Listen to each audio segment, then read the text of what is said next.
Hey everybody, welcome back to Sip and Talk. I'm Joe. And as always, I'm ready to dive into some seriously juicy info with you all today.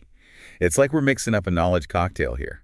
Strong stuff, but oh, so smooth going down. And I'm Sunny, your friendly neighborhood fact checker. I'll make sure we get all the ingredients right. Speaking of mixing things up, you know it's always a good blend? Travel whiskey and discovering awesome new things. You have to check out our friend Micky's YouTube channel, Mickytolife. Yeah, Mickey's the best. He's always got something cool going on. All right, everybody, welcome back. It's Joe here. And man, oh man, Taipei is something else, let me tell you. What's going on this week, Joe? Scooters. They're wild. I'm telling you, Sunny, they must have some sort of secret physics going on because I swear the way they weave through traffic, it's like they're bending space and time. I feel you on that one, Joe. I'm still on my quest for that perfect Taiwanese breakfast. You know, I've been trying all these different places all over the city. And how's that going? This week, I think I finally struck gold. I found this little hole-in-the-wall place that makes scallion pancakes that taste just like my grandma used to make. You know, that's what it's all about, finding those little things that make you feel right at home, right? Absolutely. Speaking of home, Sunny, any updates on my Jiaozi situation? Have you cracked the code on why they always end up looking like they belong in a modern art museum? Oh, Joe, you Jiaozi adventures. Those are a story for another time. Maybe we need a whole deep dive just dedicated to dumpling making. I'm telling you, there's some kind of mystical force at play here. But anyway, we got a different kind of deep dive for you today. Something a lot of our Taiwanese listeners have been asking about.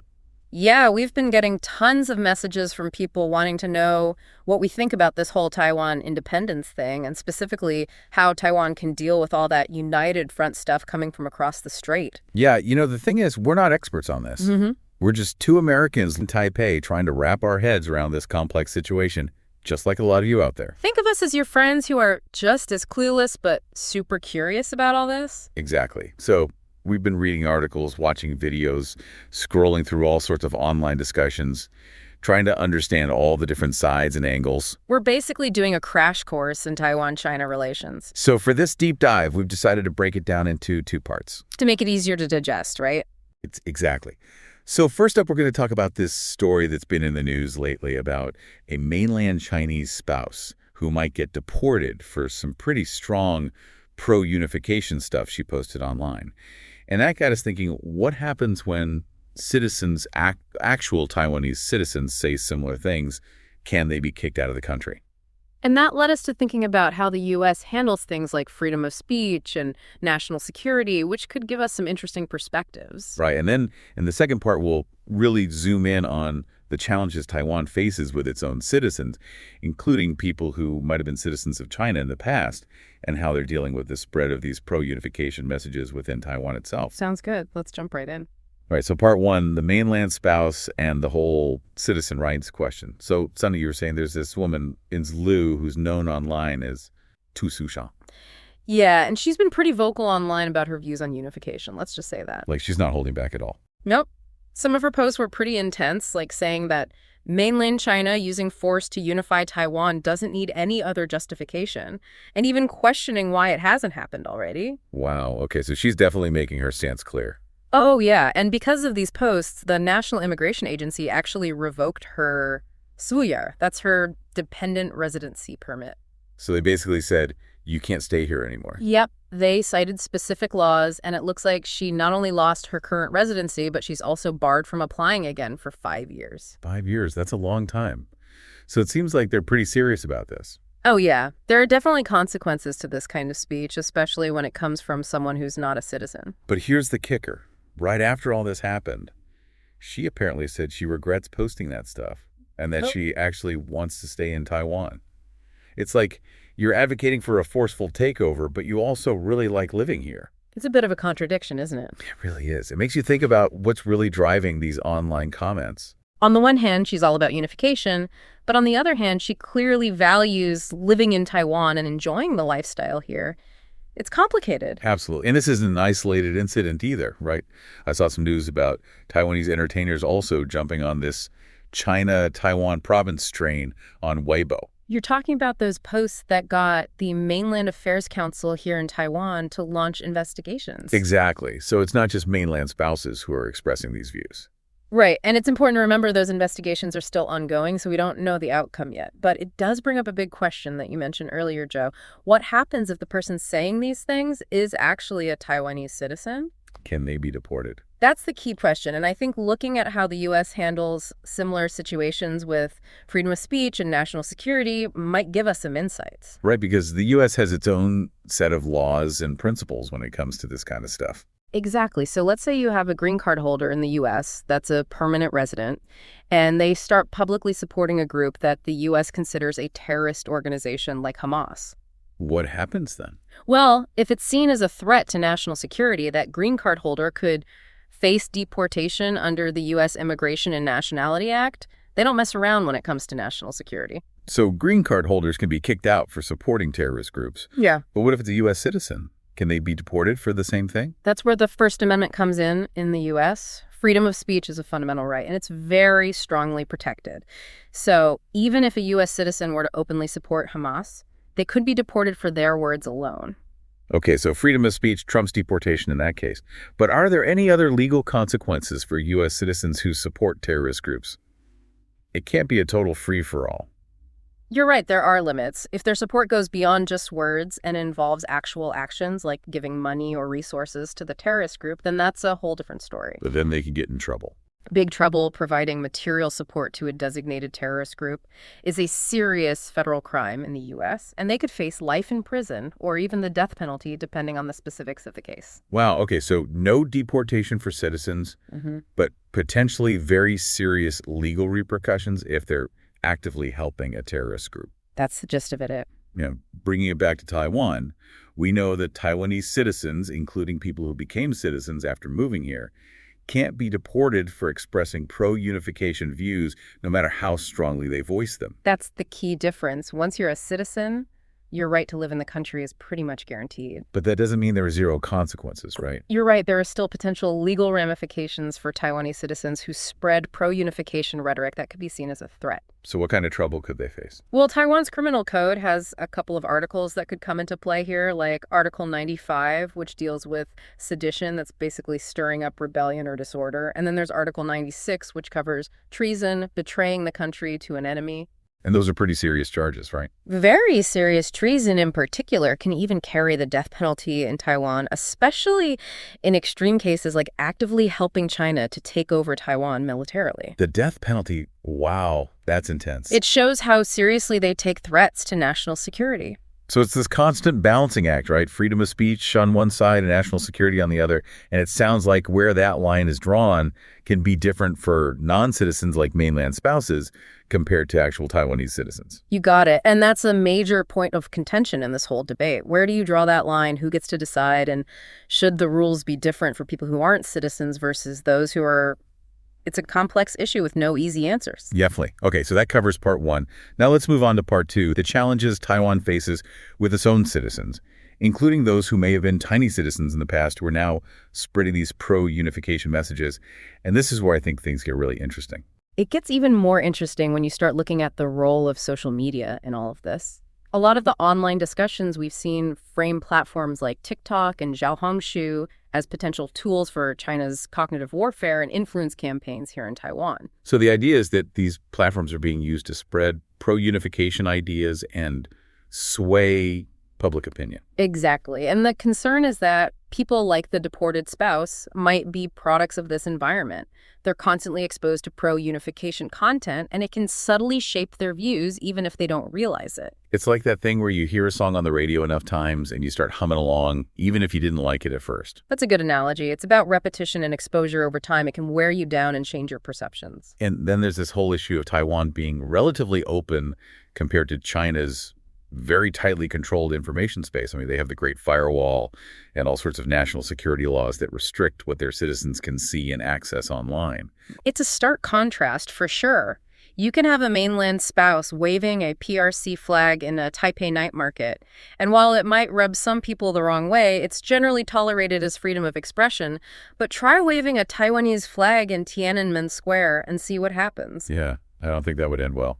Not at all. And this difference has sparked debates about whether Taiwan needs its own set of national security laws to counter this kind of influence from China. But isn't there a risk that if Taiwan starts enacting national security laws, it could end up becoming less democratic in the process of trying to protect its democracy? That's a valid concern. It's a really tricky balance to strike. You want to protect yourself from external threats, but you don't want to sacrifice the very freedoms that make Taiwan what it is. Exactly. So how do you find that balance? Well, one piece of online commentary we found used a really interesting analogy to explore this. It compared the situation to the Three Bodies science fiction series. Have you ever read those books, Joe? I've heard of them. It's about aliens invading Earth, right? Right. And the key point of the analogy is that even before the alien fleet actually arrives, there are humans on Earth who are already collaborating with them. They're actively working to help the aliens take over. So they're like traitors.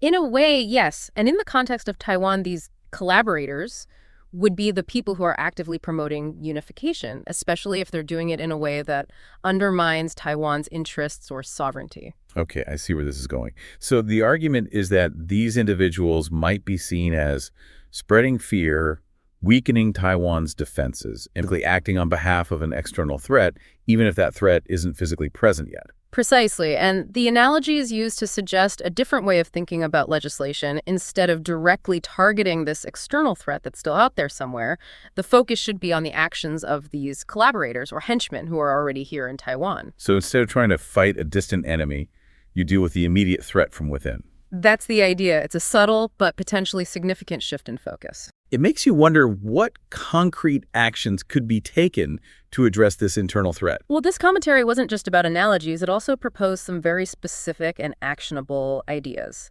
The first one was all about education, specifically digital media literacy education. So teaching people how to navigate the online world safely and responsibly. More than that, it's about equipping people with the critical thinking skills to recognize and combat disinformation and propaganda. The suggestion was to make comprehensive digital media literacy courses mandatory in Taiwanese schools from elementary school all the way up to university. That seems like a pretty big undertaking. It would be, but the argument is that for Taiwan as a democracy that's constantly facing external pressure and potential disinformation campaigns, it's absolutely essential. These courses would teach students how to fact-check information, understand how social media algorithms work, identify biased content, and recognize the telltale signs of disinformation campaigns. So it's about empowering people to be more discerning consumers of information. Exactly. It's about building a more resilient and informed citizenry. What was the second big idea? The second proposal was to establish an independent national fact-checking center, and the key word here is independent. The suggestion was that this center should involve academics, legal experts, and people from civil society organizations, but it should specifically exclude government officials and traditional media outlets to ensure that it remains truly neutral and objective. So kind of like a Snopes for Taiwan, but with maybe a bit more authority. You could say that the UK's Full Fact organization was mentioned as a good example. The focus would be on rigorously verifying claims made by politicians and in the media without offering opinions or taking sides. The commentary stressed the importance of simply identifying the truth or falsehood of a statement. Like they said about analyzing China's whole process democracy, just objectively assess it against established democratic indicators and see if the claims hold up. Exactly. It's about creating a shared understanding of the facts, regardless of your political beliefs. What was the third proposal? The third one focused on something that's been in the news a lot lately, social media algorithm transparency. Now that's a tough one. How do you make those algorithms transparent? They're like black boxes, right? The idea was to actually create a legal requirement for all social media platforms that operate in Taiwan to make their algorithms transparent as a condition for being allowed to operate here. So basically, if you want to do business in Taiwan, you have to open up your algorithms for scrutiny. That's the gist of it. It would involve regularly publishing clear explanations of how their recommendation logic works, how they collect and use user data, and so on. So the goal is to understand how information and potentially misinformation gets amplified and spread on these platforms. Exactly. And the commentary emphasized that this shouldn't just be about countering potential influence from China. It's about ensuring that no social media platform is manipulating public opinion in Taiwan without accountability. They even suggested the idea of giving users a switch to control their own recommendation algorithm so they can choose what kind of content they see. Wow, that's a pretty radical idea, giving users that level of control over the algorithms. It would be a big shift, but it could potentially give users more agency in how they interact with these platforms. And the fourth suggestion? The fourth one was to establish a clear response mechanism to deal with large-scale cognitive warfare attacks, basically having a plan in place to counter a major disinformation campaign aimed at destabilizing Taiwan. They didn't go into the specific legal details of how this would work, but they highlighted the need for a well-defined strategy. So it's like a digital defense strategy ready to be deployed if needed. Exactly. Now, with all these measures, especially things like algorithm transparency and a national fact-checking center, isn't there a risk that the government could end up overreaching and becoming too powerful? The commentary addressed that concern directly. They acknowledged that these measures could potentially expand government power, and they emphasized the importance of careful consideration and public involvement in designing and implementing these systems to prevent abuse.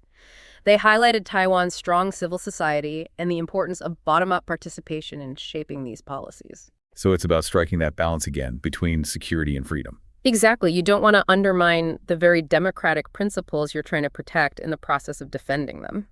So we've covered a lot of ground here. We talked about the case of the mainland spouse and the legal differences between citizens and non-citizens in both Taiwan and the U.S. Then we dug into the challenges Taiwan faces with pro-unification voices within its own population and explored some potential solutions, from digital literacy to fact-checking and even algorithm transparency. And it all comes back to this fundamental tension between safeguarding national security and upholding the core values of freedom and openness that are so central to Taiwanese society. For our listeners out there, the key question to think about is this: how can a democracy like Taiwan effectively defend itself against external influence and manipulation without sacrificing the freedoms and open dialogue that define it? It's a tough challenge, but it's a crucial conversation to have.